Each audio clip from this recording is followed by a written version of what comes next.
परम श्रद्धेय परम आराध्य पंच परमेष्टि के चरणों में त्रिवार वंदन। करुणा के अवतार सर्वज्ञ सर्वदर्शी परम परमात्मा महाश्रमण महावीर के चरणों में वंदन नमन। यहाँ पर विराजित नवकार साधक श्रवण संघीय सलाहकार उपप्रवर्तक मेरे दादा गुरुदेव श्री तारक ऋषि जी महाराज साहब, आगम ज्ञाता वाणी के जादूगर पूज्य गुरुदेव डॉक्टर श्री सुयोग ऋषि जी महाराज साहब आदि समस्त पूज्यवरों के चरणों में कोटिश वंदन नमन। गुरु कृपा से जिनवाणी श्रवण करने हेतु उपस्थित सुखविलासी भव्य आत्माओं, चर्चा चल रही है। पहले हमारी चर्चा चली भक्ति के संदर्भ में, फिर चली भगवान के संदर्भ में। भक्ति का महत्व, भक्ति का महात्म्य आपने जाना और उस भक्ति का भगवान कौन हो उसकी चर्चा हमने आरंभ करी है।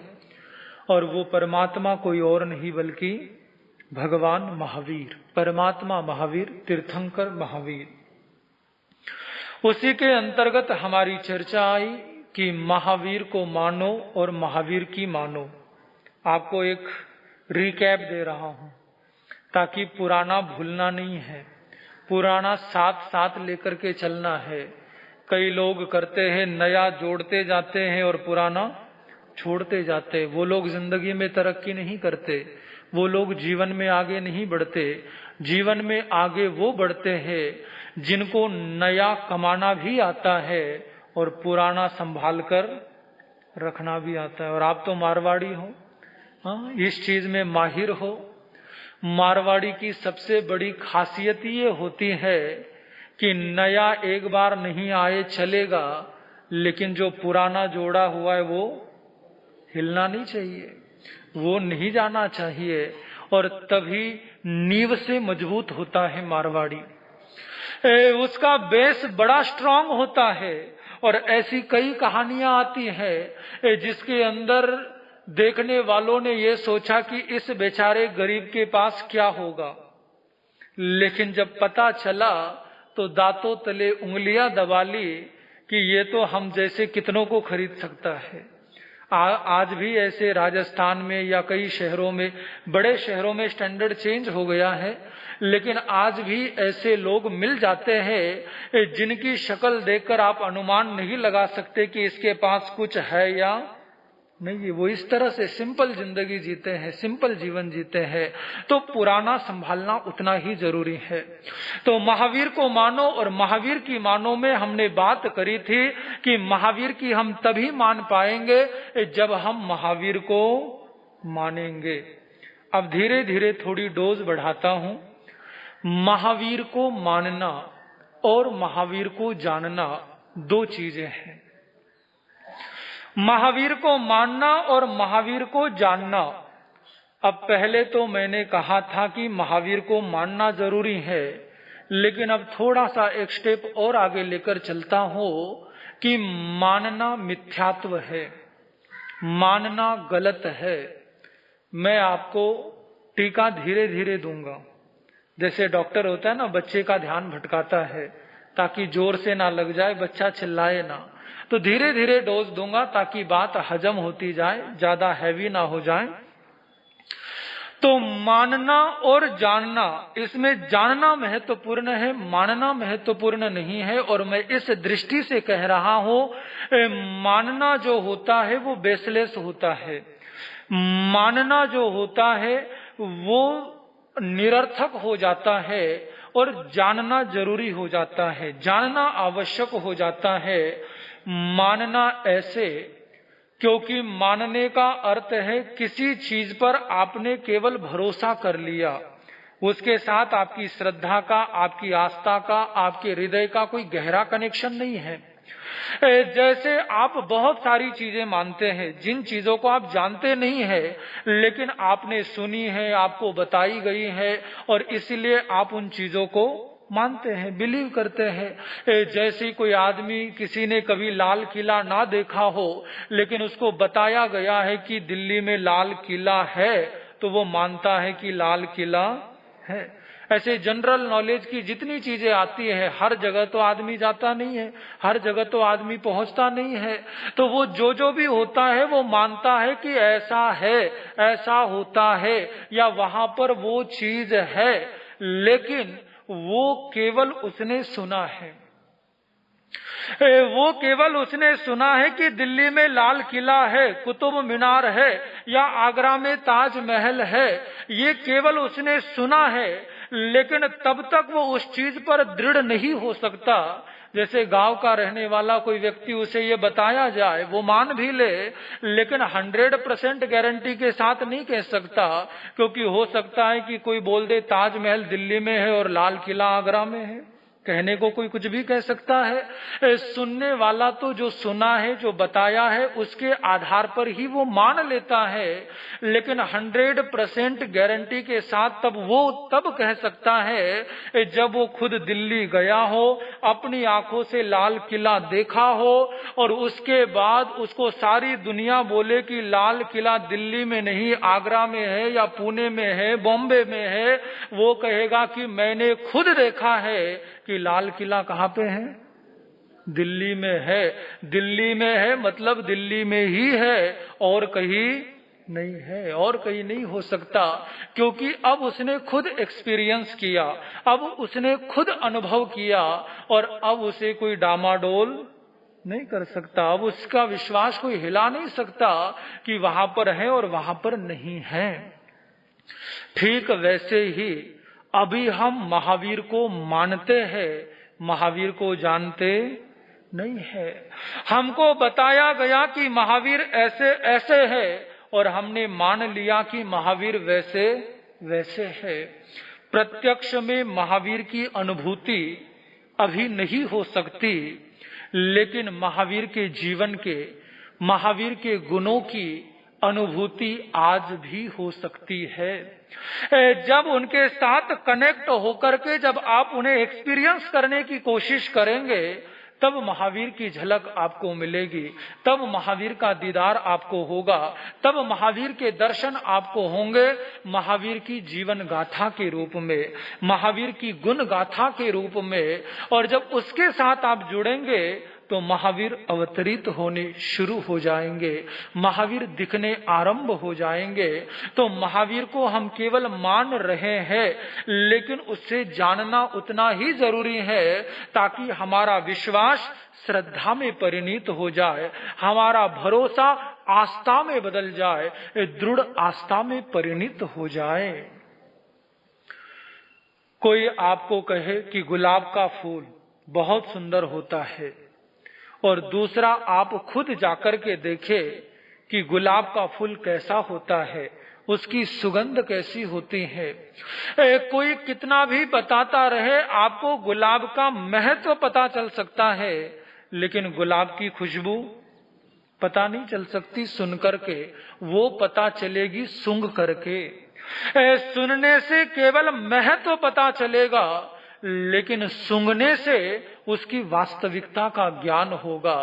वैसे हम सब कुछ सुनते हैं, लेकिन सुनने के साथ साथ सूंघना भी है, उसे महसूस भी करना है, उसे फील भी करना है, उसे अपने से कनेक्ट भी करना है, उसे अपने से जोड़ना भी है। तो परमात्मा महावीर, मेरा बहुत सौभाग्य रहा कि बहुत छोटी आयु में ही मुझे महावीर को जानने का सौभाग्य मिला। मेरी उम्र करीब 9 वर्ष की थी जब मुझे गुरुदेव के सानिध्य में आने का अवसर मिला। अपने गुरु के माध्यम से ही मैंने महावीर को जाना, महावीर को पहचाना, महावीर को समझा, महावीर के जीवन को जाना। और ये कह दूं तो अतिशयोक्ति नहीं होगी कि मेरे गुरु ही मेरे पहले महावीर है, जिस महावीर ने मुझे चरम तीर्थंकर महावीर से मिलाया, परम तीर्थंकर महावीर से मिलाया। और धीरे धीरे जैसे जैसे गुरु चरणों में रहने का सौभाग्य मिला, जानने समझने का मौका मिला, वैसे वैसे महावीर की पिक्चर क्लियर होने लगी, और महावीर परमात्मा बनकर हृदय में विराजने लगे, हृदय में निवास करने लगे, हृदय में बसने लगे। और उसी दिन से, जिस दिन से मैंने प्रवचन आरंभ किए हैं, वैसे तो बहुत सारे विषयों पर चर्चाएं कर चुका हूं, बहुत सारे शास्त्रों पर व्याख्यान हो चुके हैं, लेकिन कहीं पर भी चला जाओ, लेकिन केंद्र बिंदु एक ही रहता है, और वो है महावीर। चाहे शास्त्रों की वाणी हो, चाहे ग्रंथों की वाणी हो, चाहे संतों की वाणी हो, चाहे थोकड़े हो, चाहे कुछ भी हो, हर चर्चा के बाद जो निचोड़ है वो महावीर है, क्योंकि महावीर की वजह से ही वो सारी चर्चाएं हैं, वो सारा ज्ञान महावीर के कारण से है।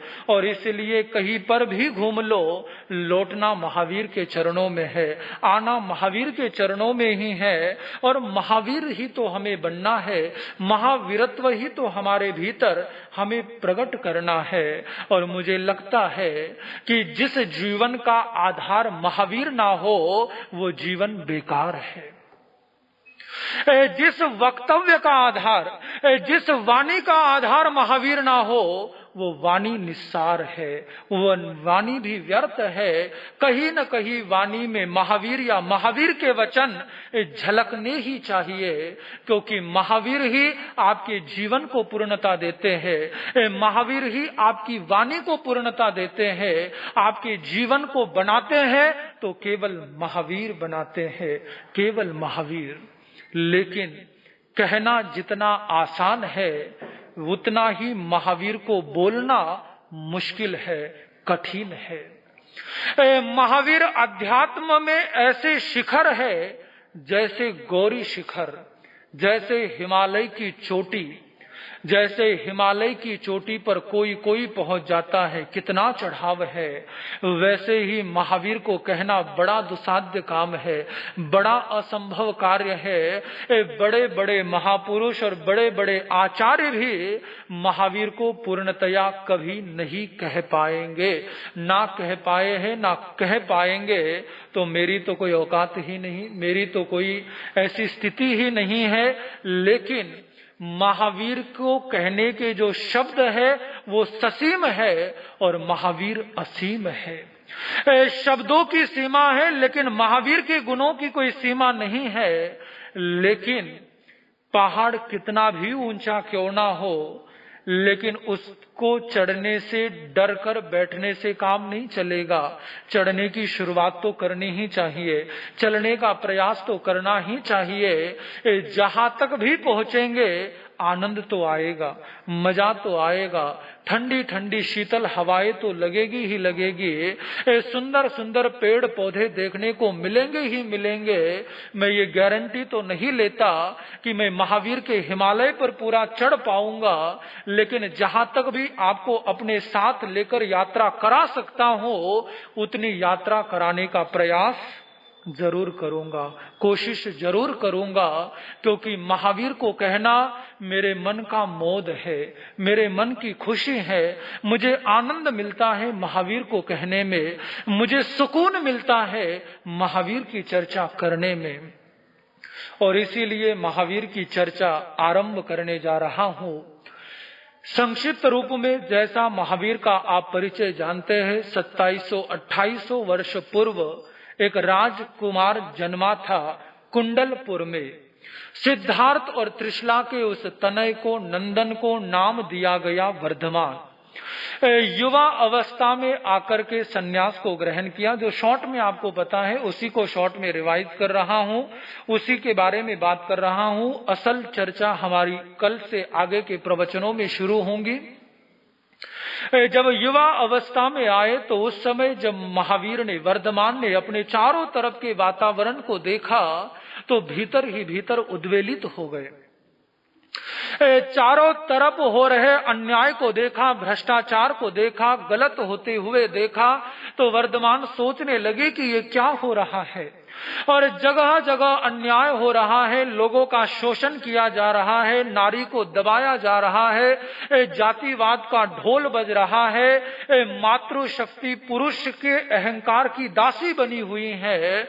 और इतना घोर अन्याय चारों ओर होते देखकर वर्धमान को तकलीफ होने लगी, पीड़ा होने लगी। और उस समय देखकर हैरानी इस बात की हुई, अन्याय की इस जंगली खेल में केवल साधारण लोग ही नहीं बल्कि उस समय के धर्म जगत के रहनुमा, धर्म जगत के बड़े बड़े लोग भी उस अन्याय के खेल का हिस्सा है, उस अन्याय के खेल में शामिल है। वर्धमान की रूह कांप उठी कि जिन्हें धर्म का ज्ञान नहीं वो भी गलत कर रहे हैं, और जिन्हें धर्म का ज्ञान है वो भी गलत कर रहे हैं। ये क्या हो रहा है?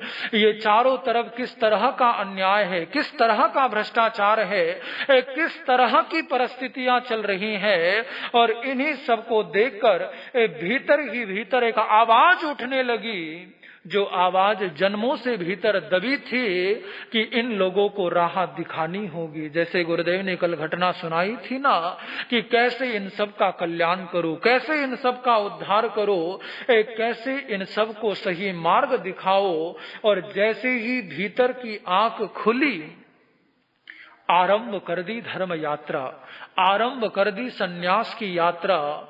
और महावीर की पहली चोट थी मानव समाज पर, युवा अवस्था में दीक्षा लेना। ये उस समय के समाज पर सबसे बड़ा प्रहार था, क्योंकि इससे पहले जब दीक्षा ली जाती थी तो हमेशा प्रौढ़ अवस्था या वृद्ध अवस्था में आकर के सन्यास को ग्रहण किया जाता था, क्योंकि युवा अवस्था को भोग की अवस्था समझा जाता था। वैसे भी वैदिक परंपरा में 4 आश्रम हैं, जिसके अंतर्गत सन्यास आश्रम सबसे अंत में होता है, बुढ़ापे में होता है, जब जीवन का अंत करीब आने को होता है, जब संसार के सारे कार्य हो जाते हैं, तब सन्यास की बात की जाती है। और महावीर से पहले अधिकांश तौर पर आप जितने भी तीर्थंकर देखेंगे तो उनका बाल्यकाल आपको पढ़ने को मिलेगा। उसके बाद युवा अवस्था में उनका विवाह होता है, उसके बाद कई सालों तक वो राज्य संचालन करते हैं, और उसके बाद जब सारा संसार के कार्य हो जाते हैं तो उसके बाद सन्यास की राह पर बढ़ते हैं। लेकिन भगवान महावीर ऐसे थे जिन्होंने युवा अवस्था में ही सन्यास ग्रहण कर दिया और पहला संदेश दिया मानव समाज को, जब जागो तभी सवेरा। जरूरी नहीं कि सन्यास वृद्ध अवस्था में ही लेना है, जब तुम जाग जाओ, चाहे बचपन में जागो तो बचपन में, जवानी में जागो तो जवानी में, और बुढ़ापे में जाग जाओ तो बुढ़ापे में।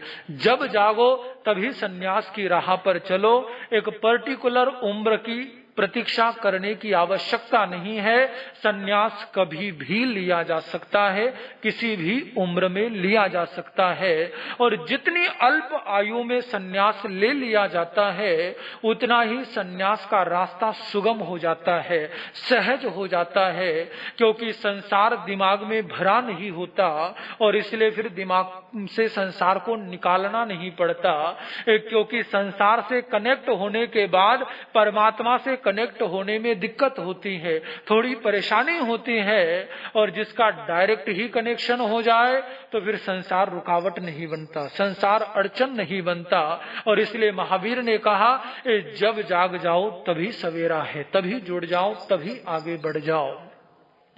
और ऐसा आंदोलन चलाया परमात्मा महावीर ने।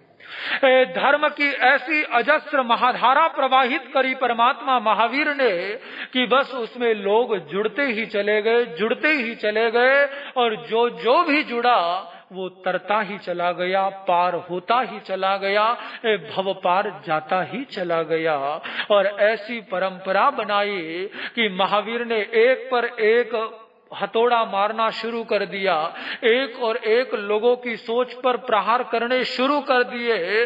लोग कहते थे कि ये जाति ऊंच है, ये जाति नीच है। महावीर ने अपने धर्म शासन का दरवाजा सभी के लिए खोल दिया।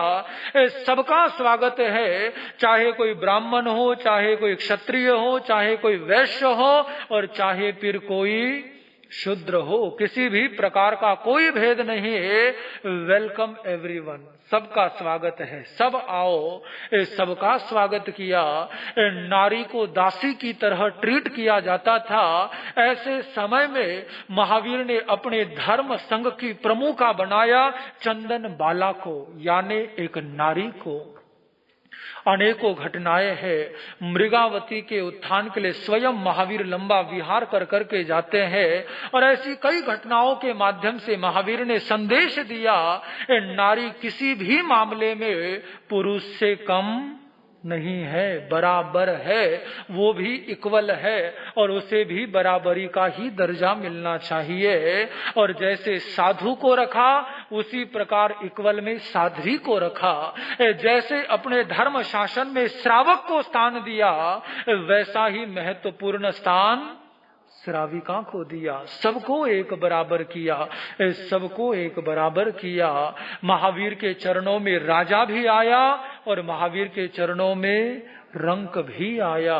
बड़े बड़े सेठ साहूकार अमीर लोग भी आए और गरीब से गरीब लोग भी महावीर के चरणों में आए। क्या खूबसूरत नजारा रहा होगा उस समय शरण का, जहां पर हर कोई था, केवल मनुष्य ही नहीं बल्कि जहां पर पशु भी थे, और केवल मनुष्य और पशु भी नहीं, जहां देवी और देवता भी थे। क्या अद्भुत दृश्य होगा, आने वाले समय में चर्चा करेंगे। महावीर को जानने के दो तरीके हैं, दो माध्यम हैं। पहला तरीका है कथात्मक, यानी महावीर के जीवन की जो कहानी है वो, और दूसरा है गुणात्मक, यानी महावीर के भीतर क्या गुण प्रकट हुए थे। तो इन दोनों को जानने के लिए दो माध्यमों को हम साथ लेकर चलेंगे, क्योंकि कहानी को जानना जितना जरूरी है उससे भी कई गुना ज्यादा जरूरी महावीर के गुणों को जानना है। क्योंकि महावीर में से महावीर के गुण निकाल दिए जाए तो महावीर भी शून्य हो जाएंगे, फिर महावीर भी महावीर ना रह पाएंगे। महावीर महावीर है अपने गुणों के कारण। तो गुणात्मक और कथात्मक दोनों ही चर्चाएं आपके बीच शुरू होंगी। गुणात्मक चर्चा के लिए हम माध्यम के रूप में स्वीकार कर रहे हैं वीरथुई, यानी वीरस्तुति, पूची सुनम। धीरे धीरे पूची सुनम की गाथाओं की चर्चा आएगी और उन गाथाओं के रहस्यों का उद्घाटन आपके बीच होगा। और महावीर की कथा अंतिम महागाथा के रूप में हम स्वीकार करेंगे।